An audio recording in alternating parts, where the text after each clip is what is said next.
once again, we come back for another crack at the conversations that we collectively term attempted intelligence. This time, the central theme of the conversation is going to be the theory of constructed emotion. I believe I've mentioned in previous videos the scientist, I like to call her a science superhero, in Lisa Feldman Barrett. One of the things that I appreciate about her as a scientist is that there are common narratives or common theories that existed prior to her, and she looks at them and essentially says, hey, is this what it says that it is? And in the work that she's done, the evidence doesn't suggest that that's the case, so essentially the validity of the previously existing theories doesn't seem to hold up, and she observes and figures something else out, right, which I appreciate. Right. Because I happen to believe that that's what science should do, or good science or rigorous science should do. The other thing that I happen to appreciate about her as an individual is that she grew up in essentially the central north end of North York. Oh. Now, whether I've said this on camera or not, I come from North York. My general talk track is, people will respond to me and say, that's Toronto. I'm like, no, from North York. Toronto ate my city during amalgamation. And to people outside of Canada or outside of Ontario, this is essentially a meaningless conversation. It's just another neighborhood, but it matters to me. So you said when you appreciate it, yeah, I appreciate it. Now, and she went to I do not remember the specific high school that she went to, but there's just some superficial level of connection that I'm able to feel there. Resonates. Yeah, which is an absolutely useless thing, right? But I have some response to it. Some response that I like. Right. Anyways, so we're talking about feelings. So So the theory of constructed emotion. This time I sent you a link ahead of time, just as a general overview. Yeah. Do you have a description of the theory of constructed emotion? It seemed too simple for me, but it just said... I didn't ask if it was simple. I didn't ask I asked if you have a description. It's a theory that explains the... Don't worry about what it explains. What is it? It's a theory, though. No. Tell me... describe what the theory claims. Does that make sense? It does. So instead of saying it's a theory that, it sounds like you're starting to write an essay that has to be a certain number of words on an exam. Fair. Yeah, I don't know. Tell me what it says. Well, what I read that it says is that it looks at this paradox of emotion where... Why do you say paradox? That's the actual word that... Okay. I don't remember reading that one. Okay. It's an emotion paradox. Okay. But where people feel very... or experience varying degrees of emotion that are not necessarily measured through neuroscience. That's what I read. Okay. Yeah, neuroscience... I'm not telling you what you did read. Has not... I'm trying to take it in with faces.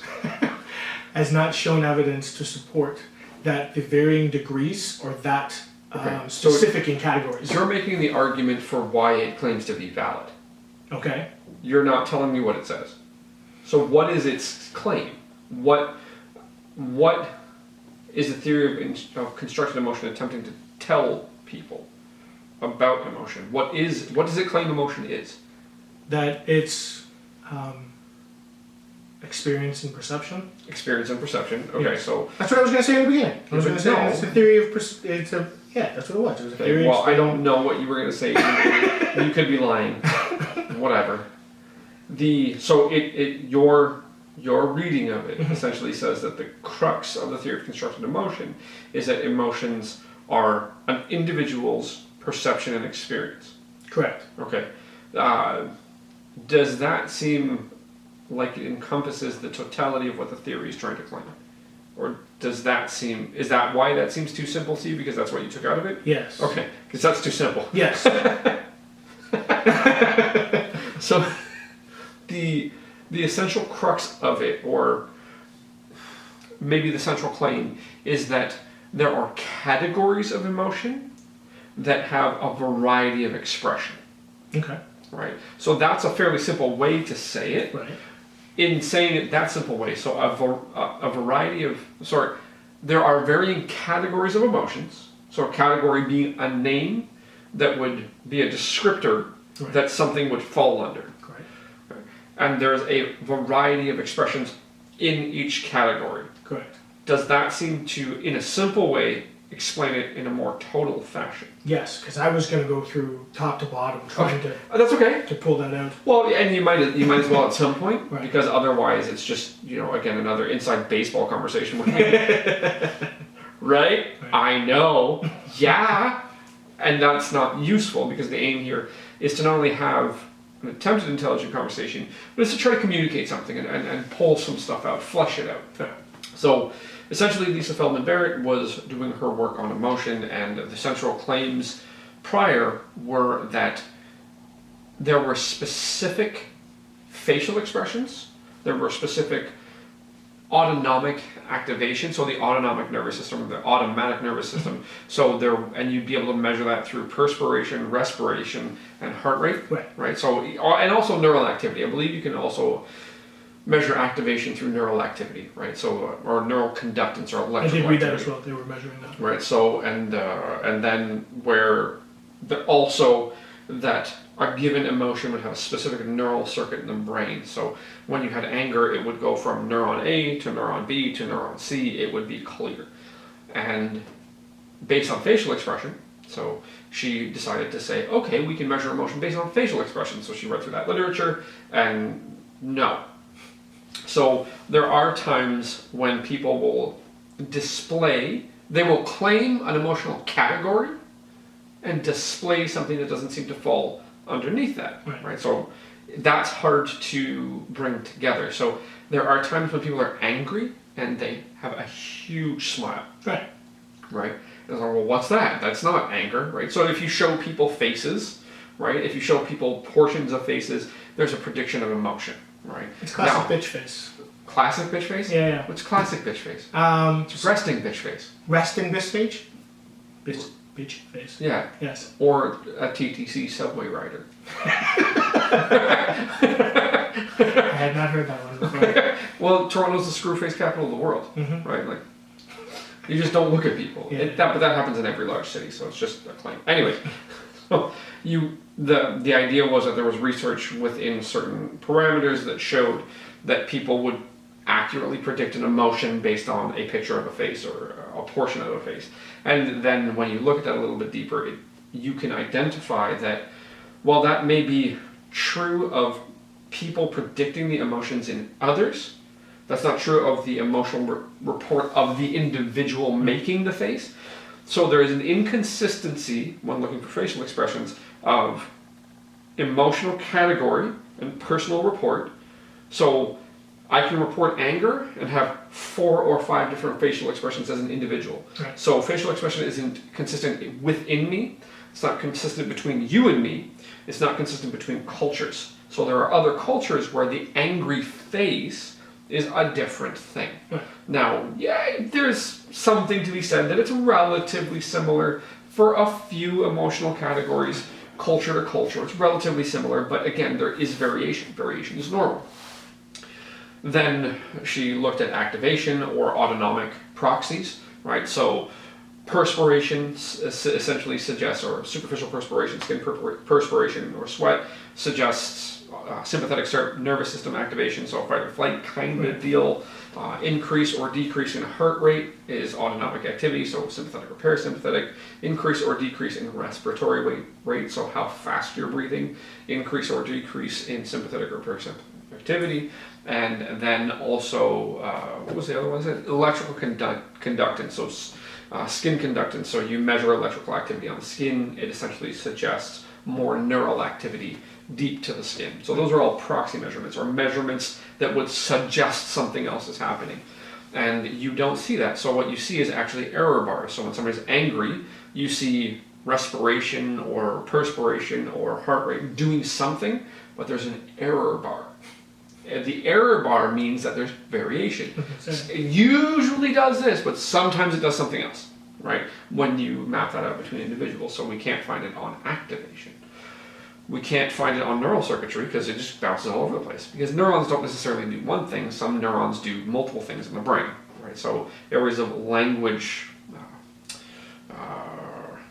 processing will also have emotional things with them, right? And then they may also have some control over internal body processes. Such as? Such as digestive processes, such as blood pressure, right? So there's weird crosstalk that happens. It's not necessarily, we don't seem to see that it's one neuron for one thing. Okay. Or one brain area for one thing. There's some crossover. There's some mixing. So we can't see one signature for one emotion anywhere in the body. We see variation. So in seeing that variation, we can identify that there's an emotional category, and then there's a set of expressions or a range of expressions that fall underneath that category that aren't always predicted by the middle of the data. Right? There's also just the simple concept that between cultures, emotions are not presented the same. So Dr. Feldman Barrett's most recent book, 7.5 Lessons on the Brain, is a collection of essays, so it's not a particularly long book, but what it has online is when you look at 7.5 lessons on the brain, you'll find this really, really deep footnote thing where there's hyperlinks. So I'd heard her speak about something where there is a specific culture where when you're frustrated, or I think it's frustrated or angry, I may be somewhat wrong about the category, but essentially the advice is you're supposed to go to sleep. So I think I'm from that culture. Once everything's bugging me, I'm like, well, I'm just going to sleep about it. So apparently that's in Bali. Okay. Right. Now, the idea again being that the conditioning, or not necessarily the conditioning, but the manner in which you relate to the culture in which you exist leads to certain things being considered normative. Now, each individual is going to relate to that differently, but there's a broad thing, right? So you were bringing up in another discussion, so this is where we've had previous discussions that become salient or become important or useful about colors. Yeah. Right. So I don't know if I've ever mentioned that on camera, but I might have. I think you did, yeah. I've said it enough in my life that I feel like I've said it everywhere, which I could be wrong about. But the idea that if you don't have a categorization of color, then you just experience the wavelength. Right. You experience the wavelength. You see everything that everybody else sees. You just don't have a name for it. Correct. If you don't have a name for it, you don't make it distinct. Right. Right. And if you don't. The one that seemed to have popped up, and I don't remember which culture this is from, but there's not necessarily a clear category for blue. Okay. Or the category for blue might be so broad that there's no distinction, where you see navy and royal and light and all kinds of blues. This particular group of people will not claim to experience that. So do they just call it blue? I believe so. Okay. Now, again, the details of this may be incorrect, but the phenomenon is useful. Right. The phenomenon being, if you don't have a previously learned category, it can completely wash out. Right. Now, my father, when I was younger, had a 1993 Buick. What was that thing? Was it a Regal? I don't think it was a Regal. It was bigger than a Regal. Anyways, it's a big Buick. Yeah. Apparently, it used to be owned by a judge. I don't know what that means. It's like saying the person who owned it before you had a certain status in society, therefore the car should be a certain way. Right. Like, no. What? No. It was, the color of the car was noted as gunmetal gray. Okay. That was the color of the car. That was the paint chip. That is what General Motors called it. Okay. That car was green. It was green. I saw that car as green. Okay. There was one day that I was looking for that car. Now, I was up at like Simcoe at a specific place, and it was a Canada Day celebration, and I was looking for that car because I had the keys. I needed to get something out of the car. They said, you know where it is, go get it. And I'm walking up and down the row of cars where I know that thing's parked, and I cannot see the car. I can't see the car. Like, well, there's a gray car that looks exactly like my car, but I don't want to just put my keys in some gray car. Like. So eventually I got up the nerve to walk up to the car, and I put the keys in, and it opened. So I thought the car was green. Right. It was gunmetal gray on this bright, sunny, July 1st. Yeah. Was the only time in my entire experience with that car that it ever looked gray. To the point where I thought it wasn't even the same car. Right. Right. So this just goes back to the conversation about the nervous system. And like, there's a lot of phenomena that we experience things in the way that we experience them. Right. We have the blunt phenomena, the blunt neural sensation, but then we have an interpretation based on previously learned knowledge. Right. Which is completely fine because it helps us make sense of things. If we can't make sense of things, then we don't make good decisions, or we don't make any decisions. Fair enough. So the idea that having a culturally defined category of color can literally change the way you see and experience the world is really interesting. Yeah. Right?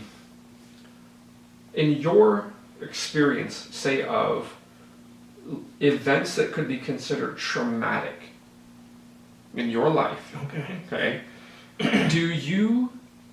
is your experience that you respond in a way that you would code as emotionally common to what people say you're supposed to feel in those traumatic situations? Oh, so when I'm experiencing things that may be categorized as traumatic. Traumatic by the culture that you and I happen to share broadly, is the emotion that you believe you feel, does it match the emotion that you believe society suggests you should feel? I would say no. Okay. So are there times when, say, there's been a loss, like somebody died, and you feel something different than would be normal? What would you describe that you feel under certain conditions of death? Well, the thing is, too, I've experienced this where I've been at funerals, and I'm talking to people who are crying about it, and I'm trying to share with them memories of this person. Yeah. And they said, well, how can you share all of these happy memories of this person at this sad time? And I'm sitting there thinking, isn't that what we're supposed to do? I thought we were supposed to remember them. Why would I want to remember the bad things? I want to remember the good things. There are specific cultures where if you don't cry for a allotted amount of time, I believe it's relatively close to a year. I don't know if it's absolutely the same now, but I believe historically there's some case to be made that if you don't cry for a certain period of time, you're doing it wrong. Yes. So it's not that the people necessarily feel like they need to cry, but they're supposed to, and if they don't, they've got a problem. Right. I believe the idea of sharing the happy memories or celebrating. So you won't necessarily see people inviting you to a funeral, they'll invite you to a celebration of life. Right. The thing that is most proximal to me or most understandable or close to me is the Irish idea of a wake. Yes. Now, I don't know that I understand the Irish idea of a wake. I think I understand the idea that's claimed to be Irish in Canada of a wake. Because I don't know what Irish people do. Fair enough. I don't know that many people from Ireland. I've known a few people from Ireland, but I never discussed death rituals with them. Right? It just didn't come up. Well, it's not that it didn't come up. Maybe I just didn't discuss it, or I had other things to talk about. Fair enough. Whatever. It just didn't happen that way. So the idea is, and this is what messes with me, because in Canada, the idea of a wake is a celebration of life. You're supposed to remember the happy times and get drunk. Like, but that doesn't seem to make anybody happy. It seems to make them drunk and depressed. Like, that's not what you say that it is. Because my idea of a wake was you're actually waiting. Okay. Yes, so... See, we come from a very similar physical location. It's completely different. So I understood that a wake is a lot of the times they're back in, I think it was the 1800s, a lot of the cutlery and plates and everything were made of metal. So there was lead in them, so people would get lead poisoning. But sometimes it would get diluted, and they would actually get sick and slow down their breathing and their heart rate, and then just wake up later. So the wake was literally for them to wake up and see if they were still alive. Well, there's other traditions that are similar to that, whereby they had really elaborate bell systems on the... And that was in the graves. Okay, and this is the thing. You have a piece of information that I never had before. That's why I said that's my understanding. Right? So thank you. Right? We're going to have to figure more out. Definitely. But we're not going to do it right now. It's not going to work out. That's cool. But to kind of bring that back around is that there's different cultures surrounding trauma. Yeah. And if you're not, it's possible that if you're not performing what you believe your culture's trauma ritual is, you then have dissonance. You have like, I'm not okay. Right. I've had that experience the majority of my life. When people die around me or die that are close to me, Right. I'm like, I don't have particularly grand responses. And I've told a lot of people when people die around them that are close to them, I'm like, listen to me. You need to be very careful about talking to me about this because my view seems to not be common. So just don't, like, I'm not good for this situation if you're trying to do what's normal in the culture. Right. I'm the wrong guy. Don't talk to me because I'm not going to make it better. I'll make it practical. I'll make it accurate. And I'll ask you what you do feel, not necessarily what you're supposed to feel. Right. And that doesn't seem to go well, at least in my experience. Fair enough. So I don't seem to respond to most things the way that is culturally common. One of the things that I find for myself is that I don't necessarily match up to what's culturally common as far as emotional expression or emotional category to a lot of events. I think almost everything's funny. My life is so much better. I literally think everything's funny, even horrible things that are painful. Mm-hmm. I don't necessarily know where that comes from, and then in the culture that you and I seem to share broadly, so well, that's a coping mechanism. Like, no, I legitimately think it's funny. Right. It's not because I'm denying that there's trauma. I think it's funny. So I think my daughter was 7. She is 8 at the moment. I think she was 7 when I said it to her. She mentioned to me that I laugh at a lot of stuff and she didn't like it. Okay. And I said, thank you for telling me. It's pretty central to my personality. I'll see what I can do about it, but I don't know if I'm going to be able to change it in a way that you're hoping for. Right. And would you say that the way that I'm saying this is accurate to the way that you've heard me talk to her for her whole life? Yeah, so a lot of people might think, oh yeah, but you didn't actually say it that way. No, you would actually say it that way, yeah. I don't know if it's good or bad, but it's what I do. Right. And she's like, oh, she kind of gave me a somewhat unsatisfied response, or at least I would read it that way. And I said, listen, if somebody jumped off a bridge right now in front of us, I would laugh. She said, that's not nice. I said, you're right. But it would be funny to me. Right. And I've tried to explain this to people. Let's just say, and we changed the context to maybe bring out some of that culturally normative emotion. You're walking from your house to your work. Okay, this is just your mode of transportation, and you have to cross a bridge to get there. You know that if you're late 1 minute today, you lose your job. You lose your job, right? You're walking to the bridge, somebody you've never met, you don't know, jumps off a bridge right in front of you. Are you going to make it to work on time? Well, yeah. Fair enough. I appreciate that. But let's just say there was multiple observers. Mm-hmm. The police are called. They're like, no, we gotta. Oh, okay. You get held up. There's a hindrance. You get held up by social norms of staying after a traumatic event to report on it to the appropriate authorities. Right. So now somebody you never met, never talked to you, was going through some really rough stuff, jumped off a bridge in front of you. Now you're stuck. You lost your job. Really, man? You have to do this now. Yeah. Of all the times you could have jumped off the bridge, it's when my job was on the line. Now I lost my job. All because I never knew you and you died in my presence. Right. So to me, that's funny. Now you could call my sense of humor whatever you want. I literally think almost everything's funny. And I can't tell you if it's a coping mechanism. I can't tell you if it's adaptive. I can't tell you if it's good. But I can tell you that it's my experience. Yeah. And my experience, is my experience constructivist or positivist? Well, it would be constructive. Thank you. It's based on you. So, multiple truths, completely dependent on the observer, environment of observation, and previous experience, right? So we try to tie this back in. Right. My emotional experience is different than the norm, or the cultural norm claimed. Yours is different than the cultural norm. So we present the variation.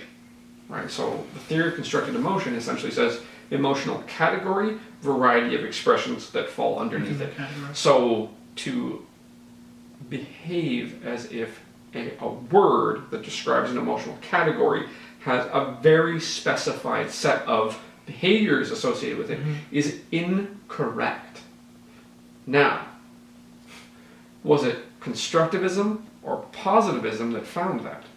That found That there's a variety of expressions that fall under an emotional category.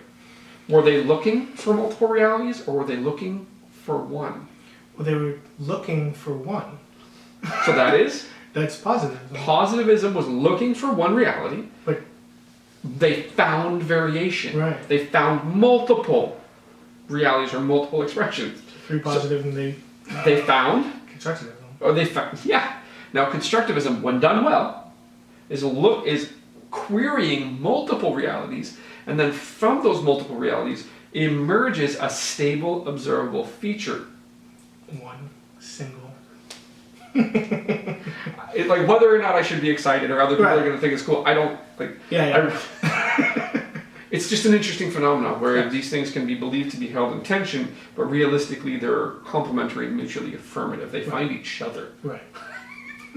Right? So to believe or behave that an emotional category has a very specified set of behaviors is inappropriate to what is observable. Right. So if somebody tells you they're angry, should you expect them to act in a specific way? Well, no, but I expect them to feel angry because they just told me they're angry. Well, yeah, if you tell me that you're angry, you're not angry, then you're lying to me. But if you tell me you're angry and it's expressed in a way that's unexpected, that's fine. I remember, I mentioned it before on camera, where I have a friend where whenever she's in pain, she smiles. Sure. And I said, why do you do that? She said, well, it's better than cursing. Yeah, fair enough. But that's just her, that's just the way that she deals with it. So it might relate very superficially to, are you aware that when people are drowning, they don't look like they're drowning? They're not thrashing around, they're drowning. So they're kind of not doing anything. They almost look normal. Yeah. But and this, you have to be trained. Right. You have to understand that thing that you expect to see is not what you're going to see. Right.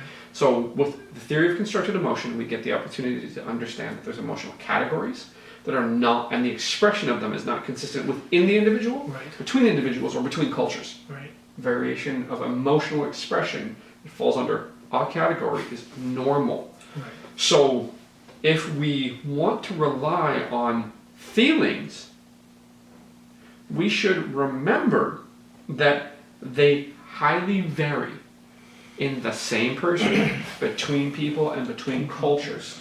If we do not hold that central to our understanding and our analysis of emotions, then we're probably going to mess it up. Anything you'd like to add to that to finish up?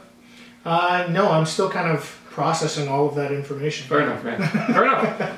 Process away. You and I will talk about it probably at length, because we seem to like to have somewhat intelligent conversations from time to time, maybe with differing speech patterns without a camera. Right? So I think we perform a little bit for the camera, or maybe I do more than you, because my father was in the U.S. Navy, so it's like my low-hanging fruit excuse for why I cuss the way that I cuss. Like, my dad was a sailor, right? Literally. Not really, though, because he was an avionics electrician, so he worked on helicopters on dry land. Okay. Not much of a sailor. I think he ended up on a boat in the Navy once or twice. So, anyways. Yeah. So, wrapping up another conversation that we're calling Attempted Intelligence. Please enjoy, please learn something, and please have your own intelligent conversations.